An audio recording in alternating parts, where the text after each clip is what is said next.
कफ प्रधान जो बच्चे हैं 14 साल तक, उनकी दिनचर्या कैसी होनी चाहिए? उनके लिए भागवत जी कहते हैं कि ये जो कफ के प्रभाव में बच्चे हैं, ये आज से मैं आपसे माफी मांगते हुए कह रहा हूं, कफ के प्रभाव के बच्चों को जितनी चाहें उतनी नींद लेने दीजिए। आप उनको टोका टाकी मत करिए। अक्सर मैंने देखा है मां बाप की जो टोका टाकी बच्चों के लिए, अरे इतनी देर सोता है, वो सोएगा ही क्योंकि कफ के असर में है। तो आप जबरदस्ती उसको मार के पीट के उठाएंगे, चल पढ़ने को बैठ, होमवर्क कर, टीचर ने इतना दे दिया। अरे वो होमवर्क करके करेगा क्या? अगर वो अपने कफ के असर में है, वैसी उसकी दिनचर्या रखिए। तो भागवत जी कहते हैं कि जो कफ के असर में है उसको 10 घंटे तक की नींद स्वीकृत है, माने 10 घंटे तक वो 24 घंटे में सो सकता है। अब ये नींद वो 2 हिस्से में लेता है तो बहुत अच्छा, एक ही हिस्से में ले तो भी चलेगा, लेकिन ज्यादा बेहतर है कि 2 हिस्से में ले।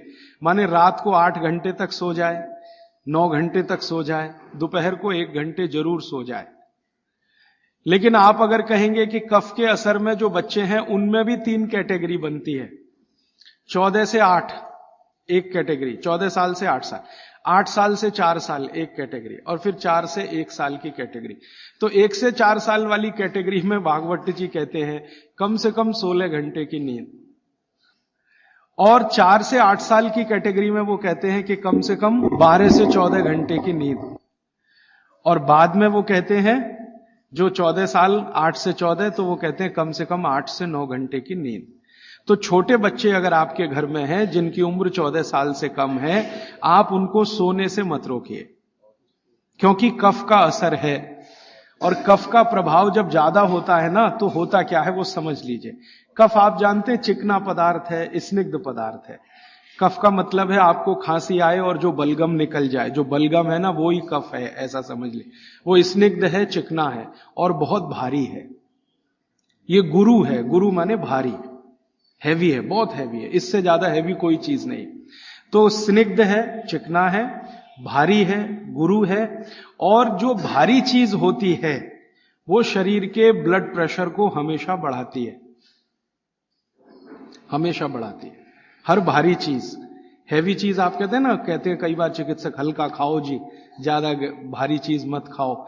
हर भारी चीज शरीर के ब्लड प्रेशर को बढ़ाती है, क्योंकि भारी चीज जाएगी तो उसका गुरुत्व ज्यादा है, गुरुत्व ये ज्यादा है, तो वो बढ़ेगा। अगर ब्लड प्रेशर, तो आपके ब्लड प्रेशर को कंट्रोल रखने के लिए ज्यादा बढ़ गया तो तकलीफ आ जाएगी। तो बॉडी ने एक व्यवस्था बनाई, शरीर ने व्यवस्था बनाई कि आप ज्यादा नींद लो। ये नींद लेते समय ब्लड प्रेशर हमेशा कम रहता है। जितनी देर आप सोएंगे ब्लड प्रेशर या तो सामान्य होगा या सामान्य से कम होगा। जितनी देर आप जगे हुए हैं ब्लड प्रेशर सामान्य से थोड़ा ज्यादा होगा। तो बचपन में क्या है, आदमी या बच्चा गुरुत्व में है, कफ में है, स्निग्धता में है, इसलिए उसको नींद लेकर ब्लड प्रेशर को मेंटेन करना है अपनी व्यवस्था बनाने के लिए, इसलिए वो ज्यादा देर सोएगा ही। आप उसके सोने पर पाबंदी मत लगाओ। आप अगर ये महसूस करते हो कि जी 14 घंटे से भी ज्यादा सो रहा है, तो सोचने की बात आएगी। उसमें भी 4 साल तक के बच्चे को तो वो भी नहीं सोचना, वो 18 घंटे भी सोए तो सोने दो उसको। और वैसे भी आप महसूस करते हैं, आप सब माताएं हैं, आपने बच्चे अपने बड़े किए ही हैं, छोटे बच्चे जितने होंगे नींद उतनी ज्यादा लेंगे, क्योंकि कफ का असर उतना ही ज्यादा है और ज्यादा कफ को मेंटेन रखना है ब्लड प्रेशर के लिए, इसलिए नींद लेनी ही पड़ेगी, बिना उसके होने वाला नहीं है। इसलिए बचपन में नींद ज्यादा। तो अब नींद ज्यादा है तो ये कब संभव है? ये नींद ज्यादा आप तभी संभव है जब जल्दी सो जाएं, माने बच्चों को जल्दी सोना ही। आप बोलेंगे जी कितने बजे तक सोना? भागवत जी तो ये कहते हैं कि सूर्यास्त होने के 2 घंटे के अंदर सो जाना। सूर्यास्त होने के 2 घंटे के अंदर सो जाना। अब सूर्यास्त कब हुआ? चेन्नई में मान लीजिए 6 बजे हुआ, तो हर बच्चे को 8 बजे तक सो ही जाना, कंपलसरी सो जाना। अब ये तब संभव है जब आप बच्चों को थोड़ा टीवी से दूर रखें। भागवत जी के समय में टीवी नहीं था, होता तो उस पर भी कमेंट करते। अब ये आ गया पिछले 50 साल में, आधुनिक विज्ञान ने इसको दे दिया। तो टीवी से बच्चों को दूर रखें ताकि उनके सोने की कमी ना आए। टीवी देखने में आजकल बच्चे 11 बजे तक 12 बजे तक जगते हैं, तो उनके नींद में कमी आती है। नींद में अगर कमी आएगी तो कफ के असर में नींद अगर पूरी नहीं लेंगे तो फिर कफ बिगड़ेगा, और यह बिगड़ा हुआ कफ बच्चों को चिड़चिड़ा बनाएगा, चिड़चिड़ा। बच्चों को अगर नींद पूरी नहीं लेंगे, इसको ध्यान रखिए, तो उनमें चिड़चिड़ापन आएगा, गुस्सा भी आएगा, और चिड़चिड़ापन और गुस्सा उनमें है तो वो आपकी कोई बात नहीं मानेंगे। आप उनको लाख अच्छी बात कहो, वो मानेंगे ही नहीं, क्योंकि शरीर को मस्तिष्क जो है नियंत्रित करता है। मस्तिष्क कफ के प्रभाव में है, कफ बिगड़ा हुआ है, सुधरा हुआ नहीं है, क्योंकि नींद पूरी नहीं ले रहे हैं, तो ये तो संकट आने ही वाला है। तो अक्सर घरों में ये समस्या मैं सुनता हूं, वो कहते राजीव भाई बच्चे हमारी सुनते नहीं। वो सुनेंगे तब तक नहीं जब तक नींद पूरी नहीं हो रही है। आप उनकी नींद पूरी होने दीजिए, 8 घंटे 9 घंटे की 10 घंटे की नींद पूरी, फिर देखिए वो कितने अच्छे से सुनते हैं। जब आदमी कफ के असर में होता है, कोई भी बच्चा हो तो भी, बड़ा हो तो भी, कफ के असर में जब भी होगा, चिड़चिड़ा होगा, गुस्सैल होगा, क्रोधी होगा, लड़ने को हमेशा तैयार होगा, और बहुत कफ अगर उसका बिगड़ा हुआ है तो वो ऐसा ही होगा जैसे कल बेनजीर भुट्टो को गोली मारने वाला। ये कफ के असर में ही होता है, तब होता है। कोई भी कफ प्रकृति का व्यक्ति किसी को भी गोली मार सकता है, अगर उसका कफ इतनी तीव्रता पर है, बिगड़ा हुआ, गोली मार सकता है, बम मार सकता है।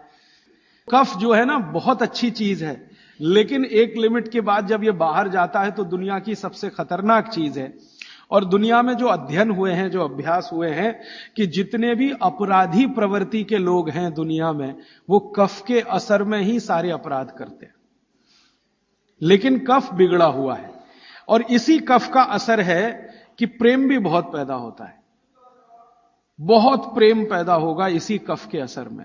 आप किसी छोटे बच्चे को देखते हैं ना, आपके दिल में अत्यंत प्रेम पैदा हो जाता है, वो कफ का असर है। कफ प्रेम भी पैदा करता है, और कफ आदमी को जहरीला भी बना देता है। महत्व की बात है कि कफ जब तक नियंत्रण में है तो प्रेम भाव पैदा करेगा, सद्भाव पैदा करेगा, और जब ये बिगड़ गया, निकल गया बाहर, तो ये खतरनाक से खतरनाक चीजें बता देगा। आपने कई बार अखबारों में पढ़ा होगा, न्यूज़पेपर में, मैगजीन्स में पढ़ा होगा कि दुनिया में सबसे खराब बच्चे अमेरिका के हैं। सबसे खराब बच्चे दुनिया में, सबसे खराब। उनकी खराबी का कोई लिमिट नहीं है। आपने अक्सर न्यूज़पेपर पढ़े हैं कि हाई स्कूल के बच्चे जेब में से रिवॉल्वर निकाला और पट पट पट पट टीचर को मारा, अपने पड़ोसी को मारा, इसको मारा, और अंत में खुद को मारा। अमेरिका की मुश्किल से कुल आबादी 27 करोड़ है, इसमें से लगभग 3 करोड़ के आसपास बच्चे हैं, ऐसा वो कहते हैं। इन 3 करोड़ बच्चों में 30 लाख जेल में बंद हैं, जेल में बंद हैं, और जिनकी उम्र 14 साल की, 12 साल की, 11 साल की, 10 साल की, ऐसी उम्र के बच्चे जेल में बंद हैं। होना चाहिए स्कूल में, लेकिन हैं जेल में। ये जो अमेरिका की स्थिति है, ये कनाडा की भी है, यही स्थिति ब्रिटेन की है, यही फ्रांस की है, यही जर्मनी की है, यही स्वीडन की है, यही स्विट्जरलैंड की है। इन सभी देशों में, जो ठंडे देश माने जाते हैं, बच्चे सबसे ज्यादा बिगड़े हुए। आपको सुनकर हैरानी होगी, अमेरिका, यूरोप के देशों में सबसे ज्यादा जो अपराध हो रहे हैं, उनमें लगभग 65 से 70% अपराध बच्चे कर रहे हैं। वो चाहे बलात्कार के हों, चाहे छेड़खानी के हों, या गोली मारने के हों, या लूट मारी के हों, बच्चे कर रहे हैं। बच्चे जिनको हम 14 साल तक की उम्र का मानते हैं, वो कर रहे हैं। परिणाम क्या है? बिगड़े हुए कफ के प्रभाव में है वो सब बच्चे। बिगड़े हुए कफ के प्रभाव में जो भी रहेगा, हिंसा ही करेगा, अहिंसक हो नहीं सकता। कफ जैसे ही बिगड़ता है तो हर तरह के नेगेटिव विचार और बुरे विचार शरीर में आएंगे। अब वो शरीर की एक स्वाभाविक क्रिया है, इसको रोकना है तो क्या करें? इसको रोकना है तो कफ कम करो, बिगड़ने मत दो। और कफ बिगड़े नहीं तो बागभट्ट जी कहते हैं इसकी सबसे अच्छी अचूक दवा है भरपूर नींद लेना। मुफ्त का इलाज है।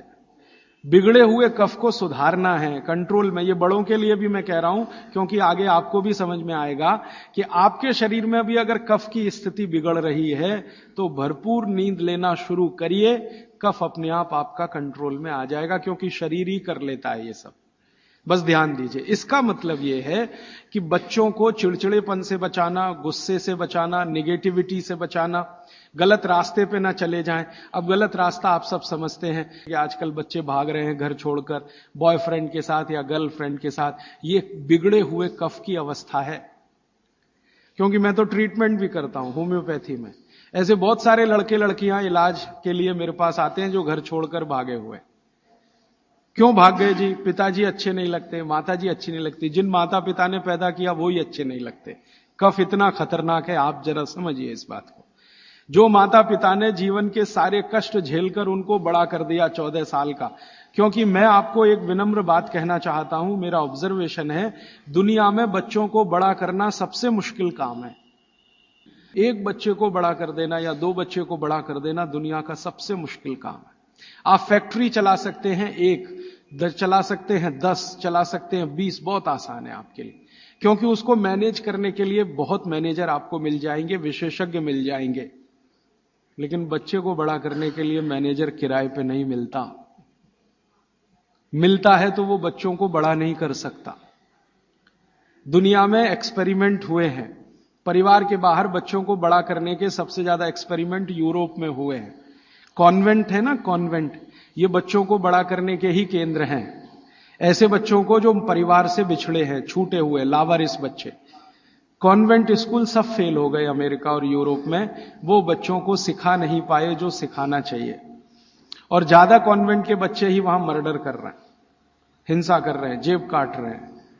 तो बच्चे को बड़ा करना मैं मानता हूं दुनिया का सबसे मुश्किल काम है। और आप जो भी अपने बच्चों को बड़ा कर रहे हैं, आप समझ लीजिए दुनिया का सबसे मुश्किल काम आप कर रहे हैं।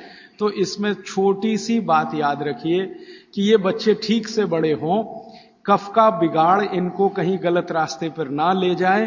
तो इसके लिए बहुत सरल उपाय है कि नींद उनको भरपूर लेने दीजिए। कई बार आप ऐसा मत करिए, बच्चों को कई बार ऐसा लगता है झपकी आ रही है, तो आप जबरदस्ती पढ़ने को मत बिठाइए। कुछ बच्चे ऐसे हैं जो मेज कुर्सी पे बैठते ही ऊंघने लगते हैं, तो उनसे कहिए कि देखो किताब बंद कर दो और जाके सो जाओ। वो 20-25 मिनट सो के आएंगे, पहले से ज्यादा फ्रेश होंगे। क्योंकि सो के उठते ही कफ का असर कम हो जाएगा। और कफ के असर में पढ़ाई नहीं होती, ये और बात एक ध्यान दीजिए। कफ के असर में पढ़ाई नहीं हो सकती। पढ़ाई अच्छी करनी है तो पित्त के असर में ही होती है। पित्त बढ़ना चाहिए, कफ कम होना चाहिए, तभी पढ़ाई अच्छी होगी। तो जब तक कफ बिगड़ा हुआ है, असर उसका भयंकर दुष्प्रभावी है। पढ़ने के लिए मत बोलिए उनको, कहिए सो जाओ। कफ बिगड़ा हुआ हो तो सबसे अच्छा उपाय है कहो सो जाओ। तो 20 मिनट सोएंगे, आधा घंटे, 1 घंटे या 2 घंटे सो जाएं। फिर कहो अब उठने दो, अपने आप से उठने दो। अब अपने आप से जब उठे तब उनका कफ पूरी तरह से शांत होगा। फिर जो भी पढ़ेंगे मगज में बैठेगा, दिमाग में बैठे। और एक छोटी सी बात, आप सवेरे सवेरे स्कूल जाने के लिए जो मार मार के उठाते हैं अपने बच्चों को, आप बहुत बड़ा अत्याचार कर रहे हो। कारण क्या है वो समझ लीजिए। समझ लीजिए वो ये, मैं ये कह रहा हूं कि आप करें जरूरी नहीं है, लेकिन समझ जरूर लीजिए ताकि आपको करते समय ध्यान में रहे कि मैं ठीक कर रहा हूं या गलत। बच्चों को मार मार के सवेरे जब आप उठाते हैं तो बहुत बड़ा अत्याचार उनके ऊपर होता है। वो क्या होता है, सुबह का समय कफ का समय है, दिन के हिसाब से सुबह का समय कफ का समय है। उस समय उनको सबसे गहरी नींद आएगी, वो प्रकृति का नियम है। और उसी समय मार पीट के आप उनको उठा के बाथरूम में करते, चल जल्दी से नहा, बस आ गई है, ऑटो रिक्शा आ गया है। अरे ये बस और ऑटो रिक्शा क्या करेंगे उसकी जिंदगी को। मैंने ही क्या कर लिया इतना सब पढ़ने के बाद, क्योंकि जो कुछ मैंने पढ़ा है वो मेरी जिंदगी के कभी काम नहीं आया। काम तो वो आ रहा है जो मैंने स्कूल में नहीं पढ़ा, कॉलेज में नहीं पढ़ा। स्कूल कॉलेज में मैंने बहुत पढ़ा, x+y² = x² + 2xy + y², और पता नहीं कितनी कॉपियां रंग डाली, आज तक मेरी जिंदगी में काम नहीं आया x+y²। अब मेरे गणित के टीचर को मैं पूछता हूं क्यों पढ़ाया मास्टर जी आपने मुझे, तो कहते हैं क्या करूं यार, काम तो मेरे भी नहीं आया, मुझको किसी ने पढ़ाया तो मैंने तुमको पढ़ाया।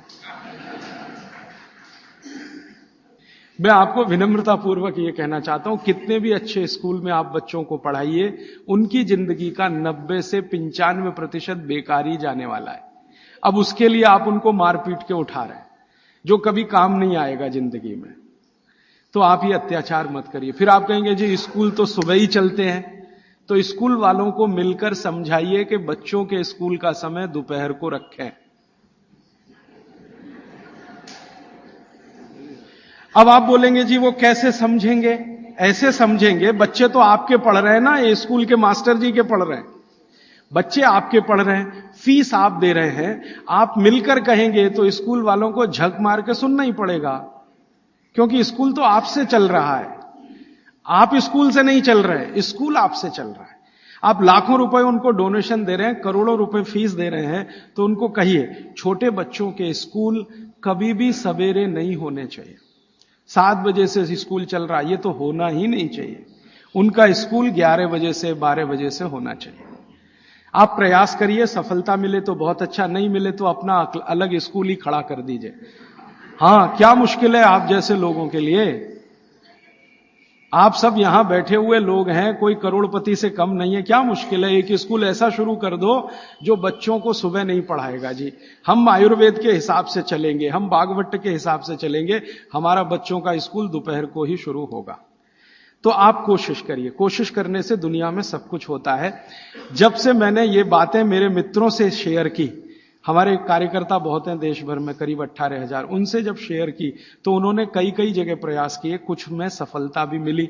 स्कूल वाले मान गए, समझ गए, बागवट के सूत्र उनको समझाए तो वो मान गए। हां, बच्चों को, क्योंकि स्कूल में पढ़ाने वाली भी टीचर है या टीचर है, उसके भी अपने बच्चे हैं, वो भी देख रही है, महसूस कर रही है कि सुबह तो सोने का ही उनका मन करता है, तो सुबह तो सोने के लिए ही है उनके लिए, क्योंकि सुबह कफ का असर होता है और बच्चे तो कफ के ही प्रभाव में हैं, तो डबल असर होगा, इसलिए सुबह उनको नींद अच्छी आएगी। सुबह नींद अच्छी आएगी तो उनको झकझोर के जगाइए मत। अब सुबह की नींद उनकी ठीक से आए, इसके लिए वो रात को जल्दी सोएं, तो 8 बजे तक सोने के लिए नियम डाल दीजिए।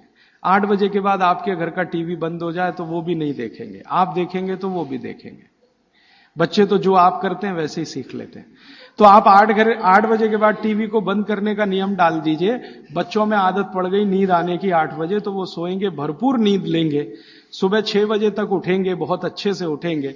फिर आप चाहें तो उनसे कोई भी काम करवा सकते हैं, उनके मन में ना चिड़चिड़ापन होगा, ना गुस्सा होगा, ना कोई नेगेटिव थॉट होगा, क्योंकि नींद जीवन में उतनी ही बड़ी चीज है जितना भोजन। तो भरपूर नींद लीजिए या लेने दीजिए, क्योंकि वो कफ के असर में है। तो बच्चों की दिनचर्या में